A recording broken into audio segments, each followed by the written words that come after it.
Matt Treaster was one of the state's first four-time state champions before an All-American wrestling career at Navy. Now his youngest son is following every step of his legacy.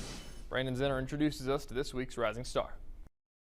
To the Treasters, there's no such thing as pressure. You know, we try not to talk about it. Only opportunities. So I'm always trying to set goals higher than what maybe others set for myself. The first family of wrestling in Kansas just might reside in Newton. The oldest brother, Logan, a state champion, before going to the Naval Academy, now a coach for the Railers. Grant, a two-time champion, currently at Navy. But the bookends to the Treaster boys is a story in its own. Grew up in a farming community. Things that you learn on the farm, you take into the wrestling room. Father Matt was a standout in Beloit and was a third four-time champion in Kansas history back in the 80s. I can just remember the sense of relief when the match was finally over. Treaster in particular with his second place finish at 126 last year and also fifth in the national. The boys came along. They all seemed to show an interest in it, and so I did my best to kind of pass it on to them. I used to go and watch my brothers wrestle all the time at tournaments, and so I would even bring a black singlet that was too big for me. I'd walk around the tournament and I just couldn't wait to wrestle myself. And now a senior set to go to Navy,